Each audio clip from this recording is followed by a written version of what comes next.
विमल, पोलो, जोबा केसरी, हर पल मनाओ केसरी त्योहार। सेंट्रल कॉन्ट्रैक्ट में क्यों नहीं ईशान, इन चार का भी हटाया गया नाम, वजह जान आप भी हो जाएंगे हैरान।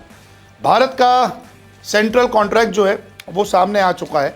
कुछ बदलाव किए गए हैं, कुछ ग्रेड हटा दिए गए हैं, किसी खिलाड़ी का प्रमोशन हुआ है तो कुछ खिलाड़ियों का डिमोशन हो गया है। लेकिन ईशान किशन समेत कुछ ऐसे खिलाड़ी हैं जो सेंट्रल कॉन्ट्रैक्ट का हिस्सा नहीं है। लेकिन इसके पीछे की एक बहुत बड़ी वजह है। दरअसल 2025 से 2026 तक का सेंट्रल कॉन्ट्रैक्ट जो है वो बीसीसीआई ने बता दिया है और ये कॉन्ट्रैक्ट जो है 1 अक्टूबर से 30 सितंबर 2026 तक चलने वाला है। 30 खिलाड़ी इस बार शामिल है, पहले 34 थे।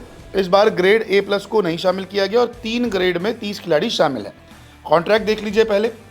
ग्रेड A में शुभमन गिल, जसप्रीत बुमराह, रविंद्र जडेजा। यहाँ पे कभी रोहित शर्मा और विराट कोहली होते लेकिन वो ग्रेड A+ होता था, अब ग्रेड A+ नहीं है। तो शुभमन गिल, जसप्रीत बुमराह और रविंद्र जडेजा ग्रेड A का हिस्सा है। ग्रेड B में वाशिंगटन सुंदर, रोहित शर्मा, विराट कोहली, KL राहुल, मोहम्मद सिराज, हार्दिक पांड्या, ऋषभ पंत, कुलदीप यादव, यशस्वी जायसवाल, सूर्य कुमार यादव और श्रेयस अय्यर है। ग्रेड C में अक्षर पटेल, तिलक वर्मा, रिंकू सिंह, शिवम दुबे, संजू सैमसन, अर्शदीप सिंह, प्रसिद्ध कृष्णा, आकाशदीप, ध्रुव जुरैल, हर्षित राणा, वरुण चक्रवर्ती, नीतीश कुमार रेड्डी, अभिषेक शर्मा, साई सुदर्शन, रवि बिश्नोई और ऋतुराज गायकवाड़। तो ये कॉन्ट्रैक्ट है। इसमें आपको कुछ नाम मिसिंग दिखेंगे जैसे कि ईशान किशन। जब ये कॉन्ट्रैक्ट आया तो कई फैंस का सवाल था कि ईशान किशन आखिरकार इस कॉन्ट्रैक्ट का हिस्सा क्यों नहीं है। तो इसके पीछे की मैं आपको वजह बता देता हूँ।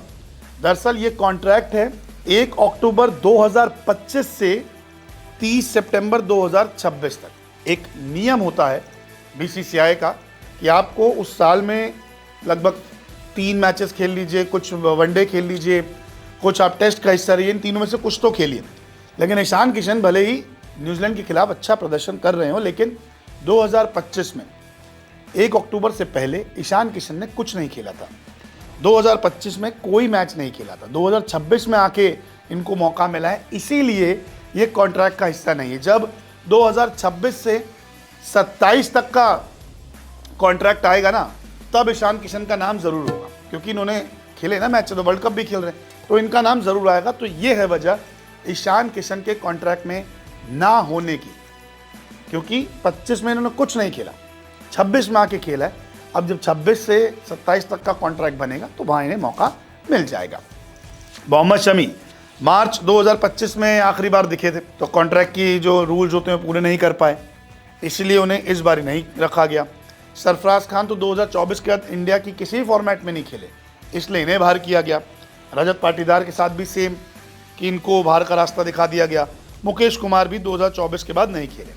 तो वजह बहुत साफ है कि आपने जिन जिन ने 2025 1 अक्टूबर से पहले पूरी चीज़ें की थी, रूल्स निभाए थे, उनको ही कॉन्ट्रैक्ट दिया गया, बाकी खिलाड़ियों को कॉन्ट्रैक्ट नहीं दिया गया। हालांकि कुछ खिलाड़ी क्या जैसे कह रहे हैं नाइंसाफ़ी से अक्षर पटेल को आपने बहुत नीचे रखा, आप लोकेश राहुल को प्रमोट क्यों नहीं कर रहे, ये तमाम चीज़ें हो रही है। लेकिन बीसीसीआई भी जब कॉन्ट्रैक्ट बनाता है तो बहुत सोच समझ के और सारी चीज़ों को ध्यान में रख के कॉन्ट्रैक्ट बनाता है। फिलहाल A+ ग्रेड जो था, जिसमें 7 करोड़ रुपए मिलते थे, वो ख़त्म कर दिया गया है।